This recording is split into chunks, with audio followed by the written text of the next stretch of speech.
Яңалыклар вакыты үз эшен башлап җибәрде. Студияда Алина Хәсәншина, исәнмесез? Әлмәттә күп фатирлы йортны шартлату белән янаган ирне тоткарлыйлар. Әлмәттә яшәүче исерек кеше үз фатирында булганда йорт шартлатырга янаган. Элегрәк социаль челтәрләрдә Сөләйманов урамы 7 адресы буенча урнашкан йортта яшәүче янәсе аның граната булуы белән яный дип язганнар иде. Хәбәр социаль челтәрләрдә таралды. Урынга барып җиткәндә йортны хокук саклау органнары хезмәткәрләре уратып алганнар иде. Ир белән сөйләшүләр алып барыла һәм ул тоткарлана. Я стояла, ждала подругу, и в один момент ко мне подходит... Мин бу ишек алдында иптәш кызымны көтә идем. Яныма килеп китүемне сорадылар. Гранаталы ир-ат аркасында кешеләрне эвакуацияләшәкләр диделәр. Хорошо знаю. Мин аны яхшы беләм. Ул әфганчы. Ул алай эшләр дип уйламадык та. Ул эшә иде. Шул уңайдан якын тирә мәктәпләрдә укучы ата-аналардан аларны каршылап, мөмкин булганча куркыныштан ераграк китүләрен сорадылар. Шул ук вакытта әлеге йортта яшәүчеләрнең барысын да эвакуацияләделәр. Алар өчен район балалар китапханәсендә чәй табыны оештырылды. Коммуналчылар газ бирүне туктаттылар. Хәзерге вакытта бу хәлнең барлык шартлары ачыклана. Җинаятьченең өен тикшереп, яшәүчеләргә өйләренә керергә рөхсәт иттеләр. Тикшерү эшләре алып барыла. Алия Байрамалова, Яңалыклар вакыты, Луч Әлмәт телекомпаниясе.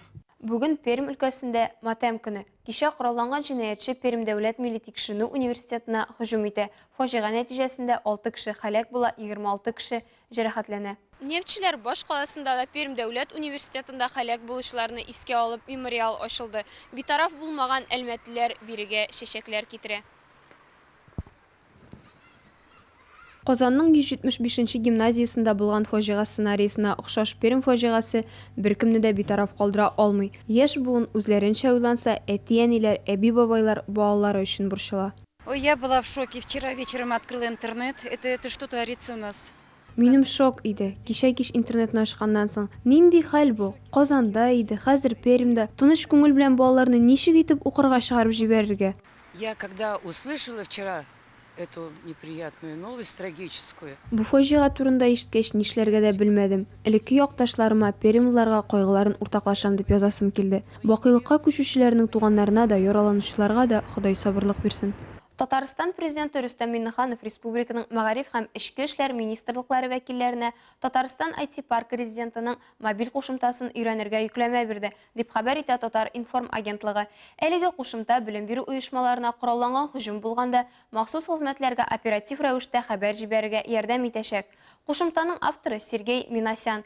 Эш принцибы гади. Аты тавышлары ишеткән очракта мобиль кушымта аша белем бирү оешмасына һөҗүм итү турында Эчке эшләр министрлыгының дежур частина сигнал килә. Шул ук вакытта полиция хезмәткәрләренә хәбәр итүченең исем-фамилиясе, аның эш урыны һәм геолокациясе билгеле була. Шуннан соң белем бирү оешмасына махсус әзерлекле коралланган төркем китә.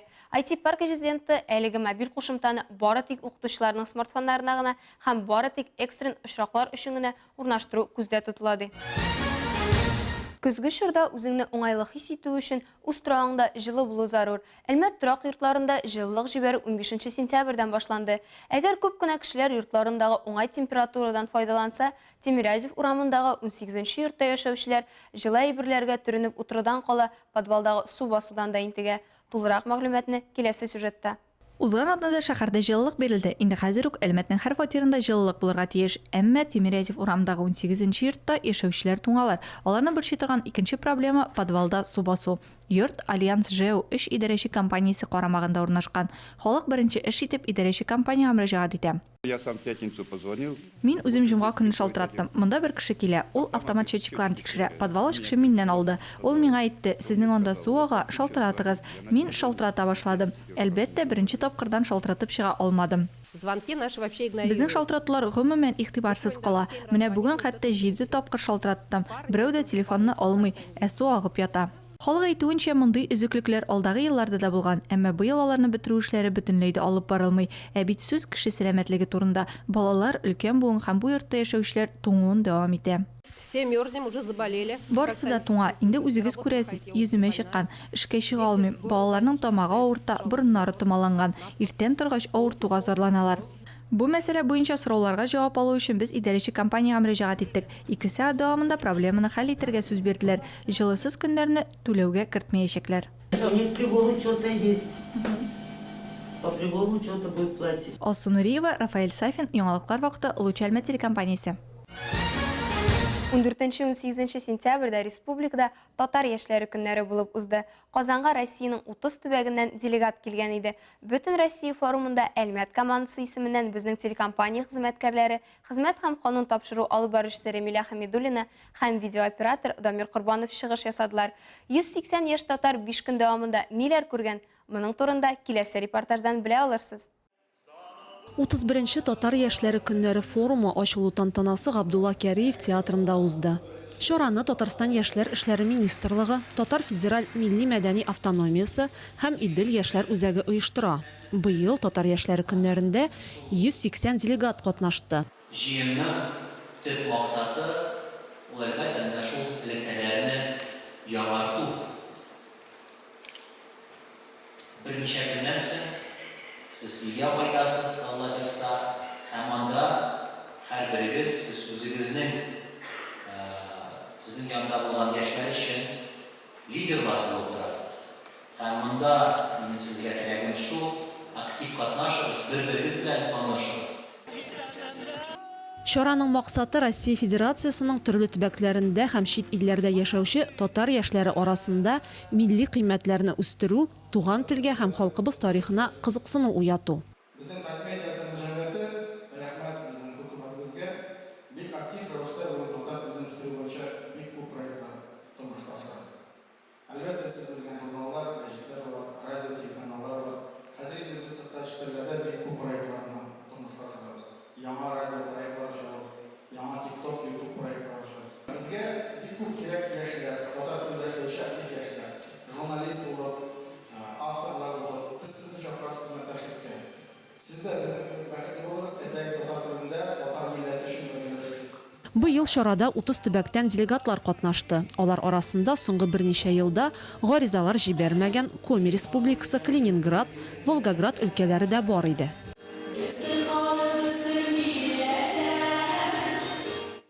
5 көн дәвамында татар яшьләре Волга яшьләр үзәгендә яшиләр. Монда алар белем алалар, төрле спикерлар белән очрашалар, мастер-классларда катнашалар һәм әлбәттә инде үзләренең вакытларын күңелле итеп үткәрәләр. ДТМ кысаларында катнашучылар өчен кызыклы һәм мәгълүмати лекцияләр, татар теле дәресләре, вокал, журналистика, актерлык осталыгы, тарих, кул эшләре һәм башка өлкәләргә бәйле осталык дәресләре үткәрелә.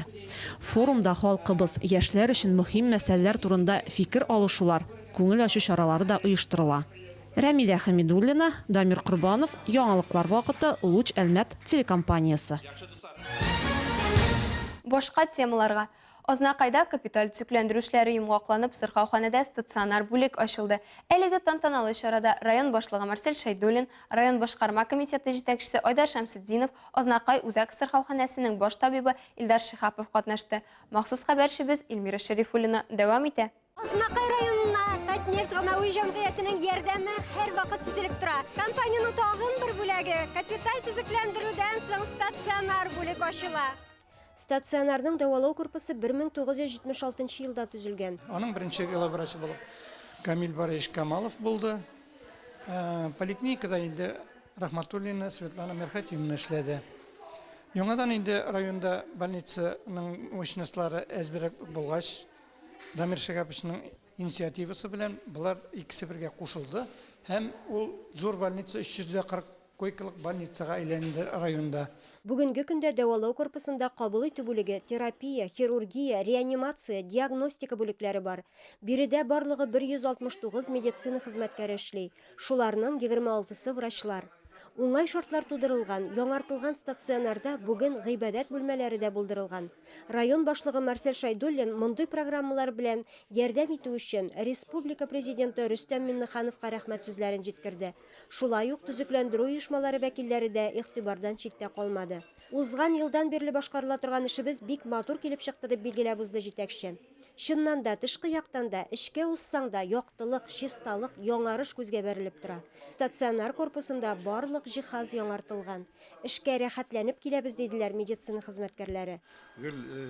Танырлыкта түгел инде элеккәгә белән чагыштырсаң, эшләү урыннары шундый әйбәтләнде, бөтен җирдә чиста, тәртип. Менә беренче этажда бу зданиедә инде бөтен диагностический комплекс монда электрокардиография, функциональный диагностикалар, ФГДСлар, колоноскопиялар, УЗИ, рентгентлар, бөтенесе бер этажда булгачтан, шул хәтле удобно, җайлы. Мактауга лайыклы ак халатлы шәфкать ияләренә районның 90 еллык уңаеннан медаль, бүләкләр тапшырылды. Ачылу тантанасы мәдәният сарае артистларының музыкаль чыгышлары белән бизәлде. Илмира Шарифуллина, Рөстәм Акбаров, Яңалыклар вакыты, Луч Әлмәт телекомпаниясе. Төрле социаль программалар шәһәрдә генә түгел, районда да тормышка ашырыла. Алар шәһәр халкының тормыш-көн күрешен яхшыртуга һәм инфраструктурасын төзекләндерүгә ярдәм итә. Моңа бер мисал безнең Ишегалды программасы. Ул якын тирә районнарга да барып җитте. Рус Акташы һәм Ямаш авылының игелекле күршеләрендә бәйрәм ничек үтүен алдагы сюжетыбызда карый аласыз.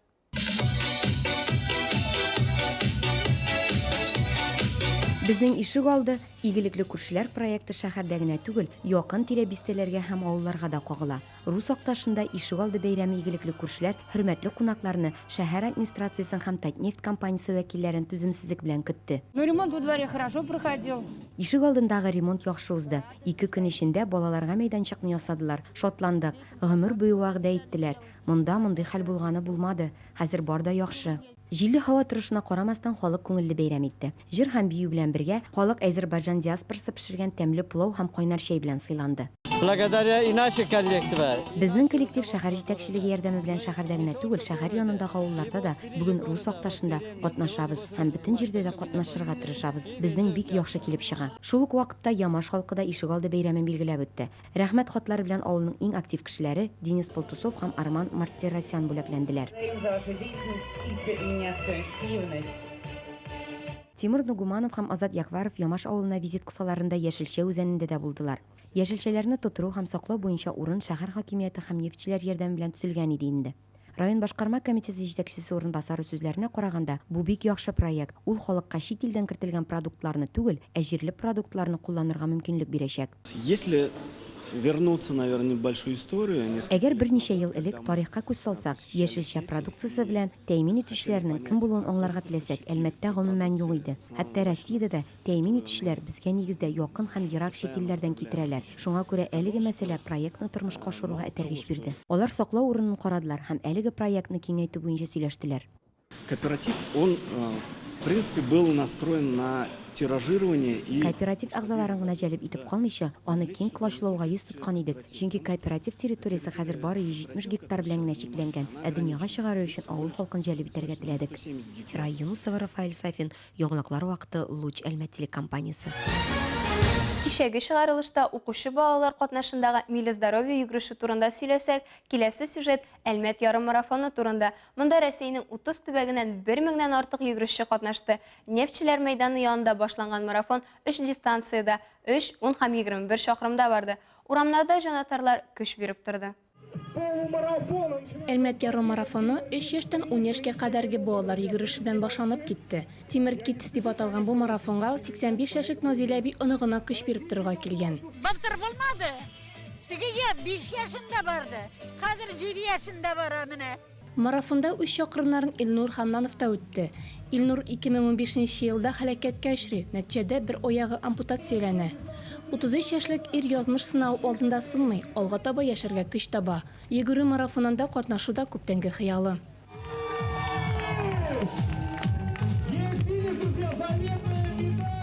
Беренче чакрым араны үткәндә аяклары кызыша башласа да, балаларның җанатуы көч бирә. Без моны булдырдык, ди Илнур. Авырында ул җигеп булмый ул. Нинди генә дә ни булса да авырлыкны түзәсең дә алга. Бүтәнчә бер фикер дә юк. Монда хәтле килгәч, моны хәтле булдыргач, Аллага шөкер җыеп чыгалдык. Команда поддержкамен булышты. Аллага шөкер кырда булдык. Үзебез дә билбәдек инде. Тырыштык. Илнур көндәлек тормышта да бик тырыш ир-егет. Агач, тимер эшләнмәләре ясый, мич чыгара, ашарга пешерә. Бүгенге көндә гаиләсе белән җәйл бистәсендә яши, Әлмәттә эшли.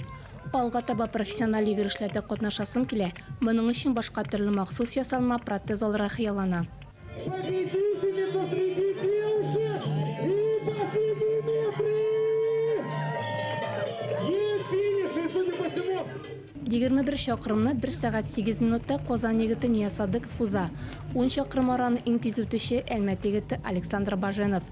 Хатын-кызлар арасында 3 чакрым араны 11 минут 32 секунд арада Интиза Луиз Валитова үтә. Егетләр арасында беренче урын Фәнил Төхбәтуллинда. Ул бу араны 9 минут 52 секундта уза. Марафонда катнашкан 1000-нән артык кешенең һәрберсенә дә Тимермен марафонының медале бирелде. Алсу Амирова, Алия Байрамалова, Яңгыклар вакыты Лучельма телекомпаниясе. Бу сезгә җиткерәсе соңгы мәгълүматыбыз иде. Мин Лина Хәсәншин һәм монтажер Алия Байрамалова сезнең белән сау булашабыз. Исән-имин булыгыз.